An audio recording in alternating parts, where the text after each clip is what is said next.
At this time, in my efforts to evangelize, I'd like to, for the first couple stanzas, personalize. Let me tell you about me. Allow me to reveal a bit of the real. Because you see, for my first quarter century, I lived in abject misery. I was absent of spirit. I was crippled by shame. I was cut through with fear and resentment and worry and blame. Inside me, every shelf was filled to bursting with self. See, because no one really showed me how to get into my heart. And man, I was falling apart. I was a wreck. My body was just a piece of meat hanging off of my neck. So as my soul withered from deprivation and my spirit cried out, weak from starvation, I chased information, trying desperately to fill my cup. And brother, I knew everything. And what I didn't know, I made up.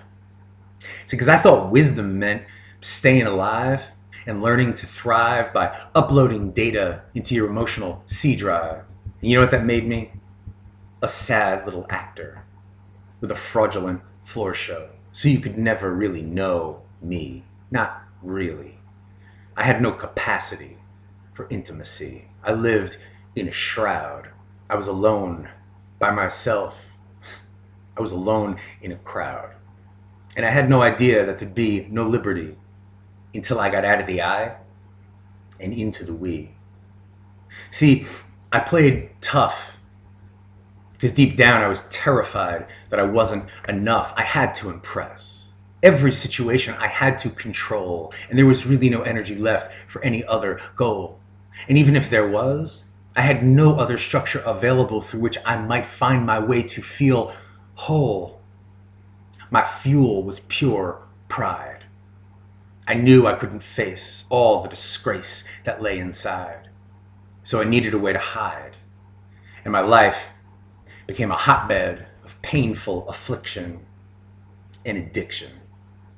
I gorged myself on grease and sugar, making the fast food rounds, ballooned my way up to nearly 400 pounds.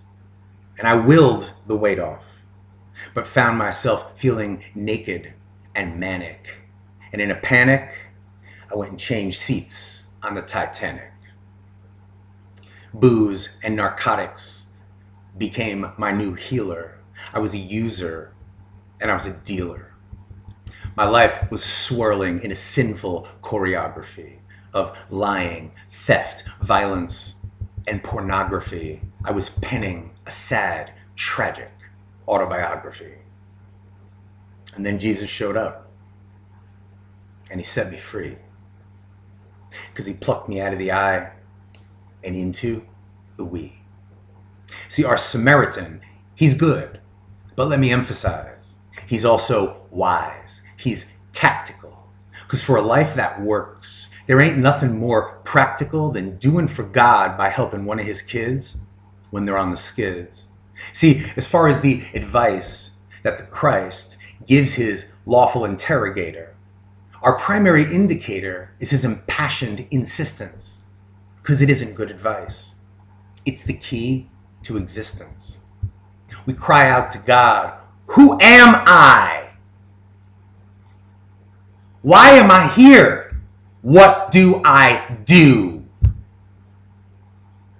And God answers back, "My child, the problem is you're all up in you.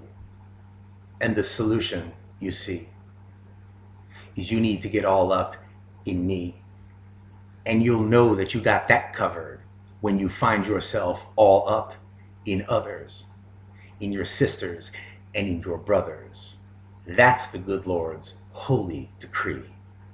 Get out of the I and come on in to the we."